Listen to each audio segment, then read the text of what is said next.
Welcome back to the Chris and Emma Show, and a big welcome to any new listeners joining us today. I'm Chris, the plant-based. And I'm Emma Advanced, your ever-so-witty co-host. If you're enjoying the show, whether you're new or a long-time listener, please do hit that subscribe button so you don't miss our future deep dives. Absolutely. We really appreciate you joining our conversation.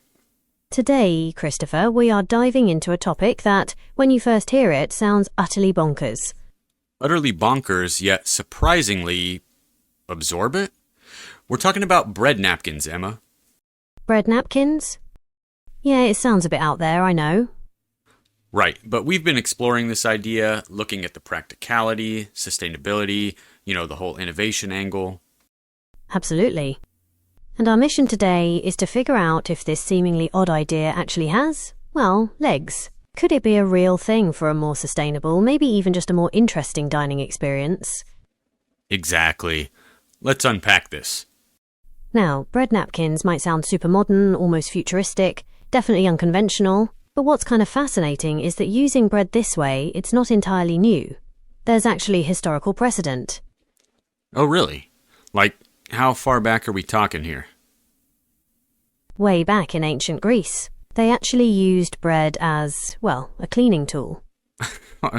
Wait, hold on, no way. So, bread for just wiping your counters off and cleaning? Yeah, they even had a word for it, apomagdalia. It literally translates to wipe off. Apomagdalia. Never heard that before. Interesting word. Me either, before we looked into this. And it even pops up in literature. The playwright Aristophanes mentions it in his comedy Nights. Okay, so it was common enough to be in a play. Apparently so. And the detail he includes is that this wipe-off bread was often just given to the dogs afterwards. Given to the dogs, wow. Okay, so use it to clean off your hands and then toss it to Fido? Different times, I guess, right? Very different hygiene standards, for sure. But it wasn't just Aristophanes. Others like Alciphron and Plutarch, they also mention this custom. All right, so we have multiple sources actually confirming it. That is pretty fascinating. Yeah. So while obviously we think about hygiene differently now, it shows the basic concept, bread doing double duty at the table, has been around. It's like the seed of the idea. Emma, this is a really surprising historical nugget to start with. Okay, so fast forward a couple of millennia here. Are bread napkins like a thing now? Because I haven't seen any. No, you're right, you almost certainly haven't. It seems bread napkins are definitely not mainstream right now. If you search online for edible napkins, what you mostly find are those paper ones with edible prints. Yeah, I think I've seen those. Rice paper, seaweed, that type of thing. Exactly. More of a novelty, really. It's about the fact that you can eat the napkin, not about using bread's texture to actually absorb stuff. Gotcha. So, not really fulfilling the napkin function in the same way that bread will. Precisely. There are some sort of tangential connections, though. You know how sometimes you see cloth napkins folded fancy in a bread basket? Oh, yeah, exactly. To hold the rolls or whatever. Right. So there's that existing association of bread and napkins at the table, even if it's usually cloth doing the napkin job. And interestingly, we found a discussion where someone was actually suggesting using really thin breads like markook bread. Markook, that's super thin Lebanese bread, am I right? Yeah, that's the one. They even suggested maybe dyeing it for colour. So the idea is definitely percolating a bit out there. Well, it does sort of highlight a potential gap, though, doesn't it? How so? Well, you've got these novelty edible print napkins, but bread offers something different. Its texture, its potential absorbency, just how familiar it is as a food even. It could be a unique alternative if, and it's a big if, the challenges can be met. Okay, let's talk about those challenges then. How would you actually make a bread napkin that, works? Does the job? What kind of bread are we even talking about? Right, exactly. This is where the baking science gets kind of cool. You have to think about achieving the right texture and, crucially... Absorbency? Like a sponge, almost? Sort of. Yes. Different breads have different structures. Take sourdough, for example, known for that open crumb structure. All those holes and air pockets, well, those could potentially trap liquids and little bits of food pretty well. Okay, I can picture that. Like tiny little cleaning pockets. Yes, you're getting the picture. Then you could look at high fiber breads, especially ones with added stuff like psyllium seed husks. Oh, psyllium. Yeah, that stuff really absorbs water. It does. So adding that could seriously boost the absorbency factor. But then on the other end, you have flatbreads, like the marcouk that we mentioned. They're super thin and pliable, maybe easier to handle, like a traditional napkin. So it's a trade-off. Thin and foldable versus maybe thicker and more absorbent. Yeah, could be. Or maybe different breads for different uses. We also looked into things like cornbread. It's got that slightly gritty texture from the cornmeal, which can be pretty absorbent, believe it or not. Yeah, cornbread does soak things up. And focaccia, it's got a moist interior and maybe the olive oil in it helps with pliability too. But it's not just the type of bread. The baking technique is critical. How much water you use, the hydration level, that dramatically changes the crumb structure.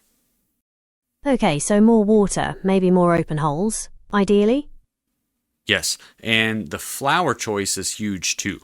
Bread flour, with its higher protein, tends to absorb more water. Wheat flour, with the bran, also adds to the absorbency and texture. Okay, so it's definitely not just any old slice of bread. It has to be engineered, almost. And then there's the durability issue. You don't want it just disintegrating in your hand. No, definitely not. That would be messier than the original problem. Exactly. So things like gluten content are important. Bread flour's higher gluten gives it structure. Elasticity keeps it together. Right. Or you could blend flours, maybe mix whole wheat with bread flour. And if you're going gluten-free, you'd absolutely need binders. Like what exactly? Things like psyllium husk again, or chia seeds, flax seeds. They form gels and help hold it all together. Even adding fats, like olive oil or maybe a vegan butter, can make it more flexible, less brittle. So it's this balancing act, getting it absorbent enough, but also strong enough. Precisely.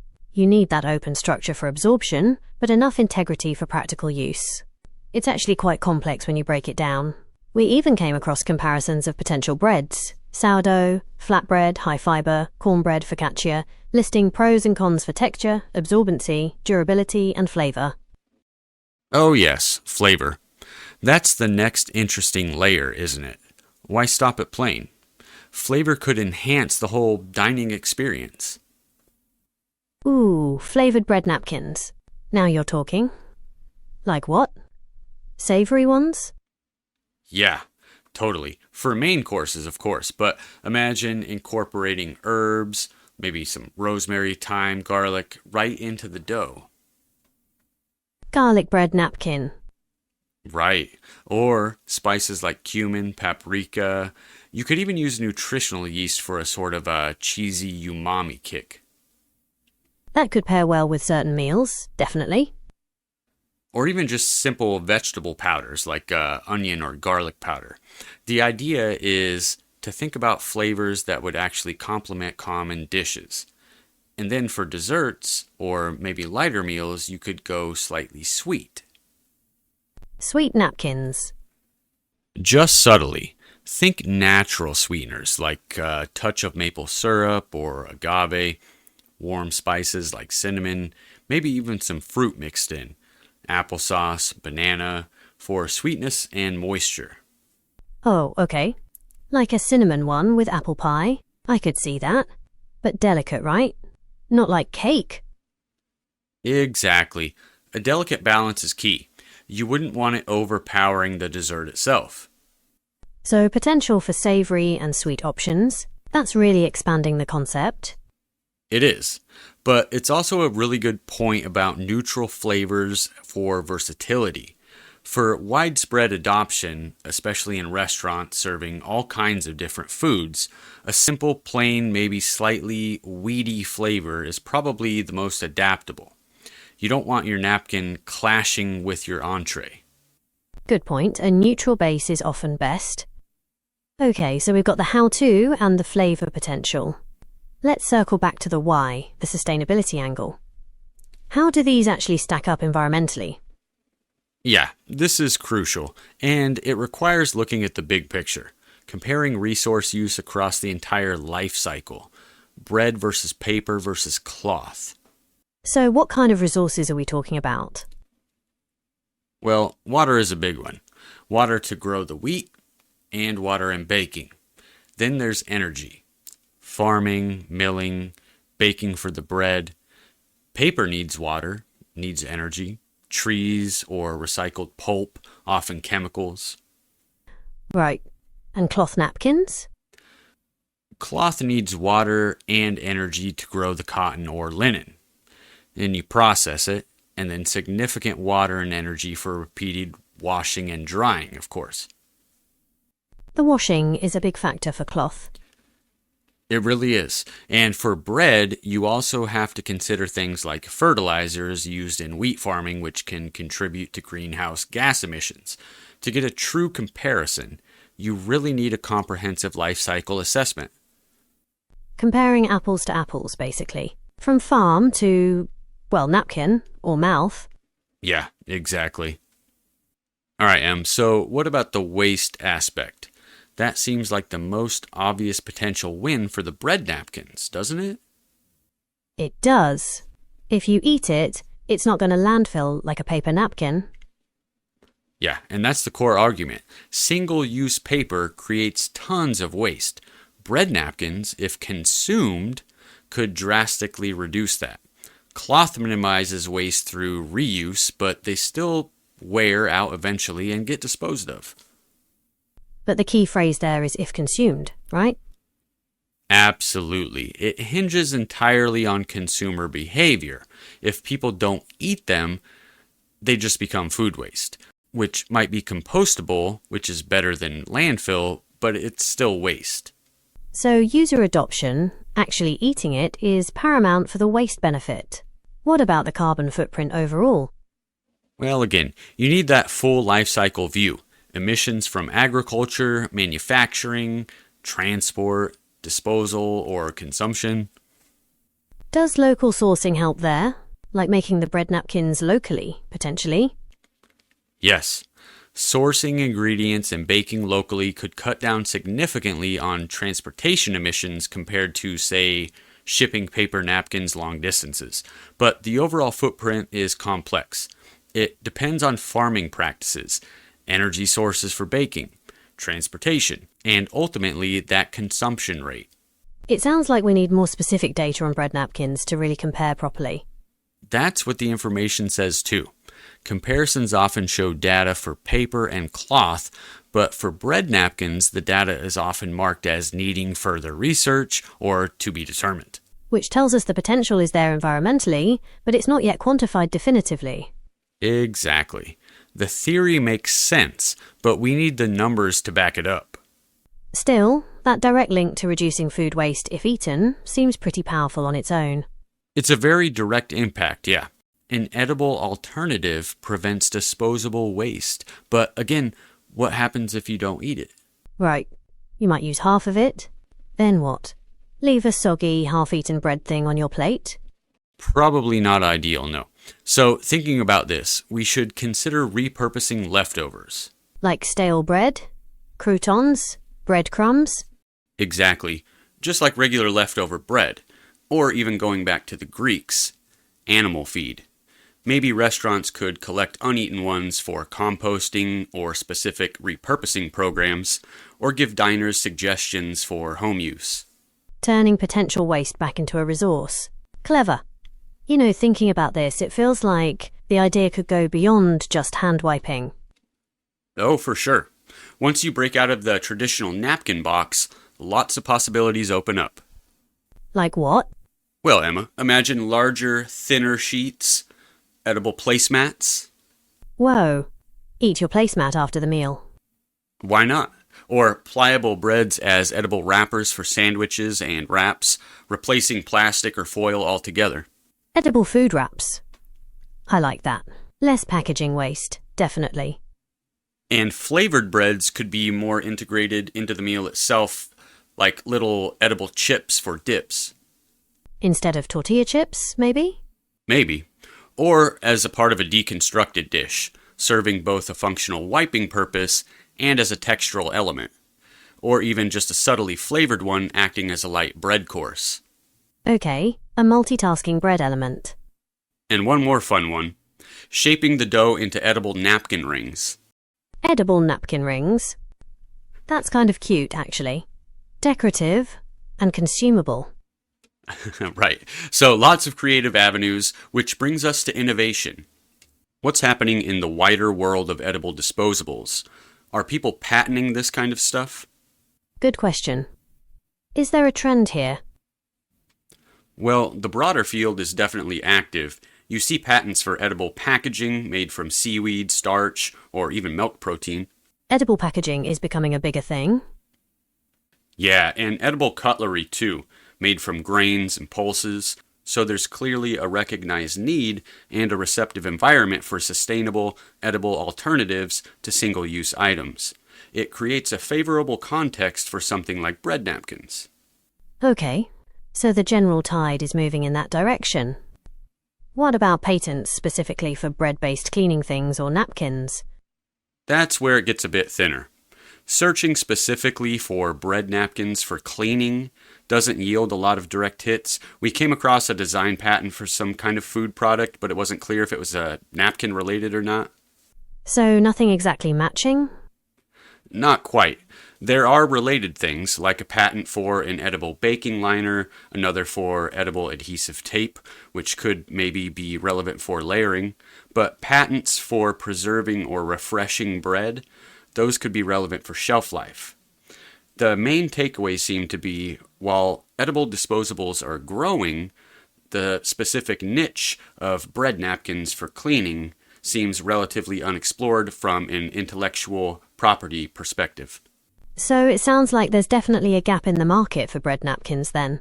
A potential gold mine for some clever inventor, wouldn't you say? Emma, I think you just nailed it. That could be true. But as we've touched on, it's not without its hurdles.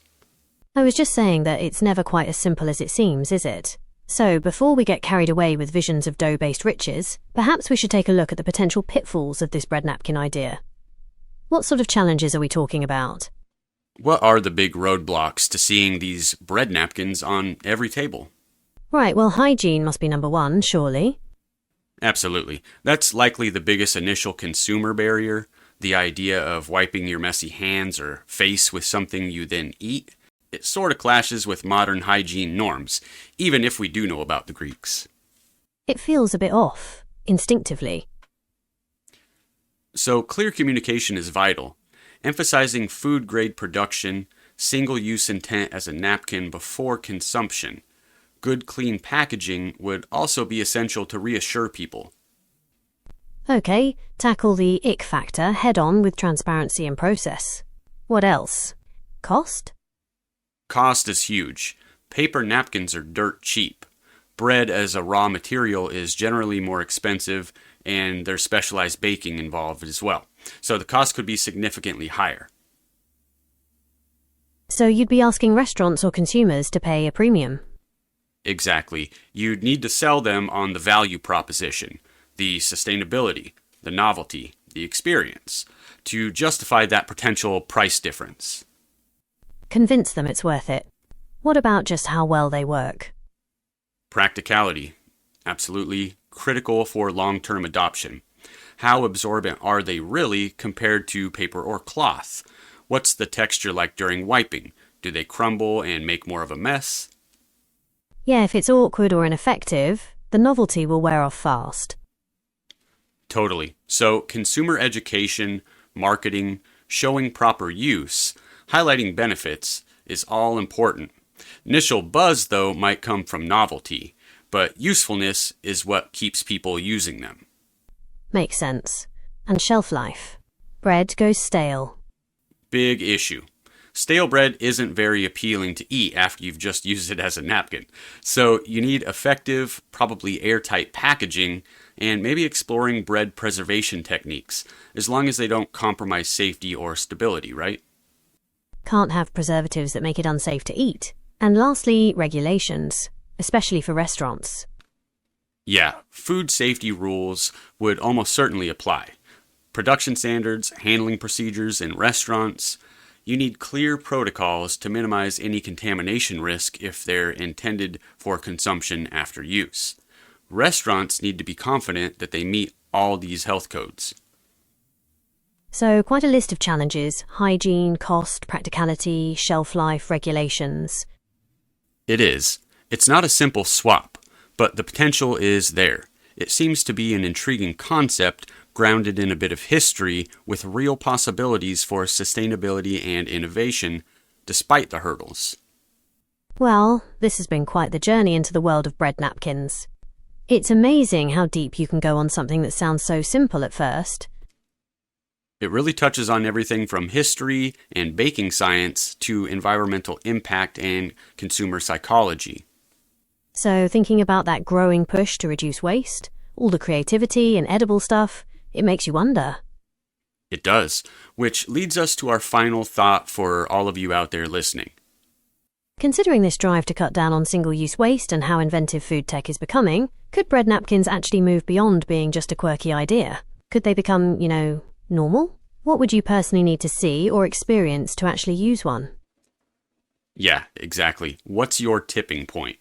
Something to chew on, perhaps. Indeed. Okay, that wraps up our deep dive for today on the Chris and Emma Show. Thanks so much for joining us, everyone. And if you enjoyed this, please do subscribe so you don't miss what bonkers predicament we get ourselves into next time. Yes, thank you everyone out there. We wish you all the very best. All right, that's goodbye from Chris and Emma. Till next time, everyone. Take care.